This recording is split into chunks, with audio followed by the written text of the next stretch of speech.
ఎక్కడ స్కిప్ చేయకుండా ఈ వీడియోనైతే ఫుల్‌గా చూసేయండి. కొత్తగా చూసేవాళ్ళు మన ఛానల్‌ని సబ్స్క్రైబ్ చేసుకోండి. హాయ్ హలో నమస్తే welcome back to my channel Bhavya's food. అందరూ ఎలా ఉన్నారు, బాగున్నారా? అయినా ఏం బాగుంటారులేండి, ఈ ఎండాకాలంలో చెమటలతోటి చింతకాయలతోటి వేడితోటి ఊపిరి పీల్చుకోవడానికి కూడా చాలా కష్టంగా ఉంటుంది. ఎందుకంటే ఎండలు అలా ఉన్నాయన్నమాట, చాలా మండిపోతున్నాయి. ఏసీలు, కూలర్లు, ఫ్యాన్లు ఏమీ పనిచేయట్లేదు. బయట కూర్చుందామన్నా కానీ గాలి కూడా రావట్లేదు. గాలి ఎవరినో పట్టి ఆపేసినట్టయితే గాలి కూడా ఆగిపోయిందనమాట. సో ఓకే, ఇప్పుడు ఇక వీడియోలోకి వచ్చేస్తే నేను మీషో నుంచి హ్యాండ్ బ్యాగ్ అనేది ఆర్డర్ పెట్టానమాట. సో అందులో ఏమొచ్చింది, ఆ క్వాలిటీ ఎలా ఉంది అనేది మీరైతే ఈ బ్లాగ్లో చూసేయండి. అండ్ తెలంగాణలో మోస్తారు వర్షాలు కురుస్తున్నాయని చెప్తున్నారు. కురుస్తున్నాయి అని కాదు, కురుస్తూనే ఉన్నాయి. మా సైడ్ అయితే ఫుల్ మబ్బులు పట్టేసి గాల్దుమ్ వచ్చేసి ఉరుములు మెరుపులు కూడా వస్తున్నాయి. వేరే సైడ్ అయితే వర్షం కూడా పడుతుంది. కానీ మాకు వర్షం పడాలా వద్దా అని ఆలోచిస్తూ ఉరుముల మెరుపులతోనే భయపెడుతుంది అనమాట. మేమైతే ఇంట్లో సామాన్లన్నీ లోపల పెట్టేసుకున్నాం, ఎక్కడ ఏం తడిసిపోతాయని. కానీ ఈ ఉరుముకే మెరుపుకి ఏంటో కానీ కరెంట్ అయితే ఉండదండి. మాకైతే ఈ కరెంటు కష్టాలు ఈ ఇయర్లో వచ్చినంతకైతే ఎప్పుడు రాలేదు. అండ్ చాలా ఈ ఉడకపోతకి అసలు కూలర్ గాలి కూడా ఎంత వేడిగా వస్తుందో అంత వేడిగా వస్తుంది. కానీ కరెంటు ఉన్నా కానీ కొంచెం గాలైనా ఊపిరి పీల్చుకోవచ్చు. కానీ ఇప్పుడు కరెంటు కూడా తీసేస్తున్నాడు. అండ్ ఇంకొకటి ఏంటి అంటే, ఈరోజు జూన్ 2 తెలంగాణ ఆవిర్భావ రోజు అనమాట. ఎక్కువగా తెలంగాణ కోసం పోరాడిన వాళ్ళకంటే ఎక్కువగా గుర్తుండిపోయేది మాత్రం శ్రీకాంత్ అన్న గుర్తే ఉన్నాడా మీకు? ఆయన తెలంగాణ కోసం ఎంతో పోరాటం చేశాడు. ఆయన తన ఒంటిని కూడా కాల్చుకొని మనకి తెలంగాణ వచ్చే విధంగా చేశాడు. తన ప్రాణాలు అర్పించి ఆ శ్రీకాంత్ అన్న ఎంతమందికి గుర్తున్నాడండి. నా చిన్నప్పుడు ఆయనని అస్సలు మర్చిపోలేను ఇప్పటి వరకు కూడా. తెలంగాణ కోసం చాలామంది ప్రాణాలు అర్పించారు. కానీ శ్రీకాంత్ అన్న మాత్రమే లైవ్గా తన ఒంటిని కాల్చుకుంటూ పరిగెత్తుకుంటూ వెళ్ళాడు. ఇది ఎంతమంది చూసారో నాకు తెలీదు, కానీ నేనైతే అది టీవీలో చూసి ఇంకా మర్చిపోలేకపోతున్నాను అనమాట.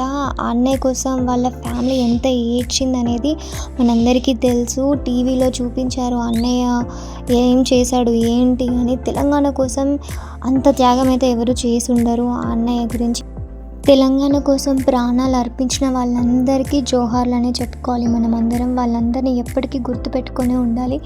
తెలంగాణ సాధించాలని చాలామంది పోరాటం చేశారు. తెలంగాణ కోసం పాటలు కూడా రాసి ఎంతోమంది ప్రాణత్యాగం అర్పించి ఆ పాటల్లో కూడా వాళ్ళకి తెలంగాణ ఎంత అవసరం, వాళ్ళు ఏ బానిసత్వం అనుభవించారు అనేది కూడా మనకి ఆ పాటల ద్వారా తెలిసింది కూడా. సో మనకు తెలంగాణ రావడం వల్ల తెలంగాణ ప్రజలు అనేది చాలా అంటే చాలా అందులో నుంచి బయటపడి వాళ్ళు చాలా హ్యాపీగా ఉన్నారు. మనకి తెలంగాణ వచ్చింది అనే సంతోషం కంటే తెలంగాణ కోసం ప్రాణత్యాగం చేసిన వాళ్ళ కుటుంబ సభ్యులు ఎక్కువగా బాధపడతారు. ఎందుకనంటే మనకి తెలంగాణ వచ్చింది, మనం జీవించే ఉన్నాం. కానీ తెలంగాణ కోసం పోరాడిన మనుషులు వాళ్ళ ఫ్యామిలీలో లేరు. కాబట్టి ఆ ఫ్యామిలీ అనేది చాలా బాధపడుతూ ఉంటుంది. వచ్చినందుకు మనకి హ్యాపీగా ఉన్న నా పిల్లలు లేరే, నా వాళ్ళు లేరే అని ఆ ఫ్యామిలీ అనేది బాధపడుతూ ఉంటుందన్నమాట. సో వాళ్ళనైతే త్యాగం చేసిన వాళ్ళని ఎప్పటికీ మర్చిపోకూడదు. దేశం కోసం త్యాగం చేసిన వాళ్ళని కూడా మనం ఎప్పటికీ మర్చిపోకూడదు. అలాగే తెలంగాణ కోసం త్యాగం చేసిన మనుషులను కూడా మనం ఎప్పటికీ మర్చిపోకూడదు. ఓకే, తెలంగాణ కోసం ఇప్పుడు చెప్పుకున్నాం కదా. అండ్ నెక్స్ట్ వచ్చేస్తే జీ తెలుగు సీరియల్స్ గురించి అయితే నాకు ఫేవరెట్ ఇప్పుడు ఏదైపోయిందంటే నిండు నూరేళ్ళ సావాసం సీరియల్ అనేది నాకు చాలా చాలా చాలా ఫేవరెట్ అయిపోయిందనమాట. అండ్ తన కూతురులోకి 6 వస్తుంది కదా, సో అది సూపర్గా ఉంది. సీన్ అయితే నాకు బాగా నచ్చింది. రేపు అయితే మనోహర్కి ఇంకా పెద్ద క్లాస్ అయితే పీకుతుంది. అండ్ యాక్టింగ్కి సూపర్ అని చెప్పాలి. అండ్ నెక్స్ట్ వచ్చేసి ఏంటి అని అంటే, ప్రేమ ఎంత మధురం సీరియల్కి కూడా చాలామంది ఫ్యాన్స్ అయితే ఉన్నారు. దానికి అబ్బాయిలు కూడా ఉన్నారు కదా.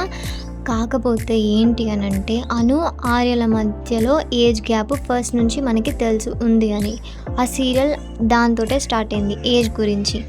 కానీ ఇప్పుడు వాళ్ళకి పెళ్ళయి పిల్లలు పుట్టి వాళ్ళు వేరే ఊరికి వచ్చి ఏ ఆస్తులు లేకుండా నార్మల్ పర్సన్గా జీవిస్తూ ఉన్నారు. కానీ ఇప్పుడు మళ్ళీ కొత్తగా ఎంట్రీ ఒక అమ్మాయిని అయితే తీసుకొచ్చారు, భాను అని. ఇది ఎలా మ్యాచ్ అవుతుందో నాకైతే అర్థం కావట్లేదు. పోనీ అది సీరియల్లే వదిలేసేయండి అని అనుకోవచ్చు. బట్ లాజిక్ కూడా ఉండాలి కదా! ఆల్రెడీ అను, ఆర్యల మధ్యలో ఏజ్ గ్యాప్ అనేది ఉంది. వాళ్ళకి పిల్లలు కూడా ఇప్పుడు 10 ఇయర్స్ వరకు ఉన్నారు. సో, మళ్ళీ అను, ఆర్యల మధ్యలోకి భానుని ఎలా తీసుకొస్తారు? అది ఎలా మ్యాచ్ అవుతుంది? ఎలా కరెక్ట్ అవుతుంది? కొంచెం చూడడానికి కూడా మనకి మంచిగా అనిపియాలి కదా! సో, సీరియల్ ఫ్యాన్స్ అయితే ఉన్నారు ఓకే. కానీ లాజిక్ ఉండాలి కదా! నాకు ఫస్ట్ నుంచి ఆ సీరియల్ అంటే చాలా ఇష్టం. నేను ఎక్కడ మిస్ అవ్వలేదు. కానీ మధ్యలో వాళ్ళు మొత్తం చేంజ్ చేసి పడేశారు సీరియల్‌ని. అందుకే కొంచెం చూడాలనిపించట్లేదు నాకు. అండ్ ఇక్కడ లాజిక్ లేదు, ఏం లేదు. సీరియల్‌ని నడిపిస్తున్నారు. అయినా ఎందుకండి నాకు అర్థం కావట్లేదు. జీ తెలుగు సీరియల్స్‌లో కానీ, ఏ సీరియల్‌లో కానీ ఒక హీరోకి ఇద్దరు హీరోయిన్‌లు తీసుకొస్తారు. ఒక్క హీరోయిన్ ఉంటే సరిపోదా? విలన్ ఉంది అనుకోండి. సో, విలన్ కాకుండా మళ్ళీ ఇంకొక హీరోయిన్‌ని కూడా తీసుకొస్తారు. ఎందుకు ఇంతమంది హీరోయిన్స్ అవసరమా ఒక హీరోకి? బయట ఎలాగో నడుస్తూనే ఉంది. కానీ ఇప్పుడు సీరియల్‌లో కూడా అలాగే చూపిస్తున్నారు. ఇది ఎలా అసలు ఎందుకని ఇలా చూపిస్తున్నారో అర్థం కావట్లేదు. ఇప్పుడు ఏ సీరియల్ చూడండి ఒక్క హీరోకి ఇద్దరు హీరోయిన్లు. ఇదే నడుస్తుంది, రొటీన్‌గా నడుస్తుంది. అండ్ ఇంకొకటి ఏంటంటే కమల పిల్లలు. ఇదే అబ్బాయి, అమ్మాయి లేదంటే ఇద్దరు అమ్మాయిలు. సేమ్ రొటీన్స్ అయిపోతున్నాయి. అసలు ఏంటో సీరియల్స్ ఎలా నడుస్తున్నాయో కానీ అర్థమే కావట్లేదు. So, okay. ఎలా నడిస్తే ఏంటి కానీ లాజిక్స్ అయితే కొంచెం మెయిన్‌గా ఇంపార్టెంట్‌గా చూసుకోవాలి. ఎందుకంటే సీరియల్స్‌కి ఫ్యాన్స్ ఉంటారు కాబట్టి ఆ ఫ్యాన్స్ అనేవాళ్ళు కొంచెం హర్ట్ అవుతారు. ఎక్కడికి వెళ్ళిపోతుంది సీరియల్ అనేసి. ఓకేనా. నేను చెప్పాలనుకుందైతే ఈ సీరియల్స్ 2 సీరియల్స్ గురించి చెప్పాలని అనుకుంటున్నాను. ఒకటి ఏంటంటే త్రినయని సీరియల్‌లో నాకు ఫస్ట్ నుంచి నచ్చలేదు సుమన. కానీ మొన్న జరిగిన ఎపిసోడ్‌లో మాత్రం సుమనని ఫస్ట్ టైం తల్లిగా చూశాను నేను. నాకు అక్కడ బాగా నచ్చింది. ఎందుకంటే తను క్యారెక్టర్ ఎప్పుడూ హార్ష్‌గా ఉంటుంది. అసలు సెంటిమెంట్స్ ఉండవు, ఎమోషన్స్ ఉండవు, ఏమీ ఉండవు. కానీ ఫస్ట్ టైం ఉలిచి విషయంలో ఒక తల్లిగా చేసిందనమాట. సో, నాకు చాలా చాలా బాగా నచ్చింది అక్కడ. సో, ఇక సీరియల్స్ గురించి అయిపోయింది. మీరైతే ఈ వ్లాగ్ చూసారు కదా! సో, మీకు ఇది ఎలా అనిపించిందో కామెంట్ సెక్షన్‌లో కామెంట్ చేయండి. అండ్ బై కాస్ట్ కూడా కామెంట్ చేయండి, లైక్ చేయండి, షేర్ చేయండి, సబ్స్క్రైబ్ చేయండి.